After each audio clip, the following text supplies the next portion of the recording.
मृत्यु देवी कौन है और इसका जन्म कैसे हुआ? जय श्री कृष्ण दोस्तों। महाभारत के द्रोण पर्व की एक कथा हमें मृत्यु की अनिच्छुक देवी मृत्यु के जन्म का वर्णन करती है। आदिकाल में ब्रह्मा ने संसार और उसमें रहने वाले सभी प्राणियों की रचना की।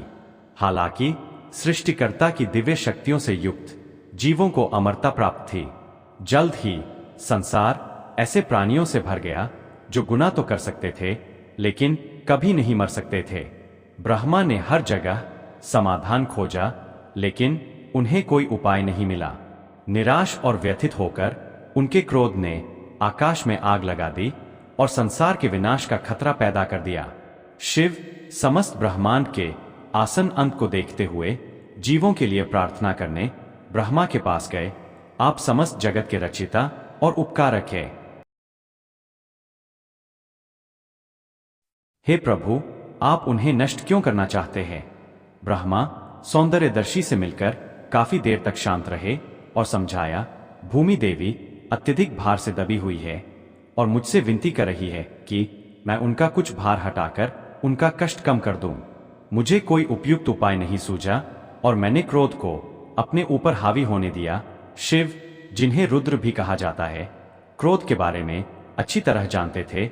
मैं संसार का त्यागी हूं लेकिन साथ ही सृष्टिकर्ता भी हूं। मैं आपसे विनती करता हूं कि आप अपनी भूमिका को सृष्टिकर्ता के रूप में समझें, संहारक के रूप में नहीं।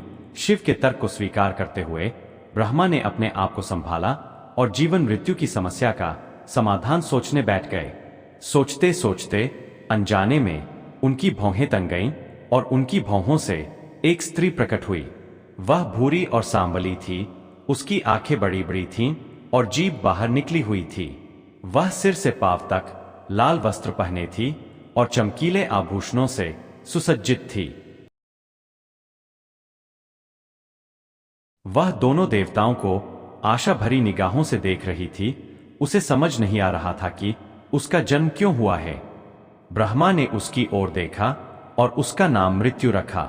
उसकी मुस्कान तुरंत गायब हो गई और उसे अपनी भूमिका समझ आ गई।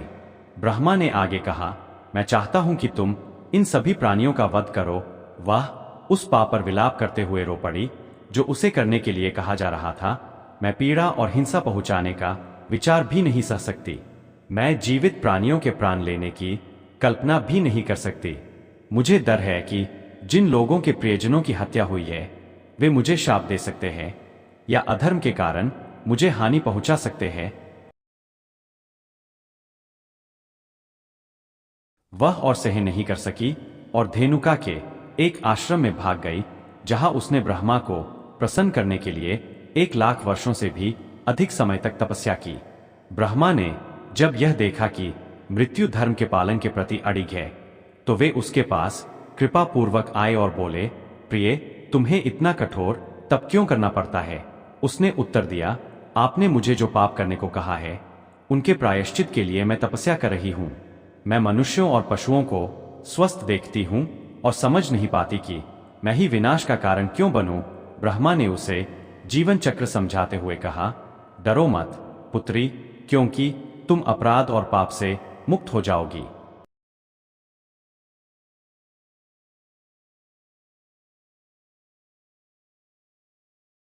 इन प्राणियों के शरीर में लोभ, क्रोध, द्वेष, ईर्ष्या, कलह, मूर्खता और पाप निर्लज्जता है। तुम बस अपने धर्म का पालन करोगी क्योंकि जिन मनुष्यों का तुम विनाश करोगी उनके हृदय में इच्छा और क्रोध होगा जो उनका पुनर्जन्म सुनिश्चित करेगा।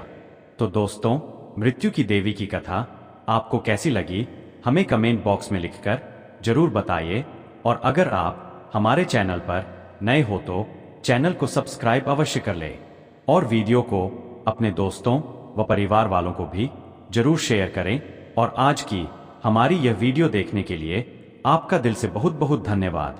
बोलो जय श्री कृष्णा, राधे राधे।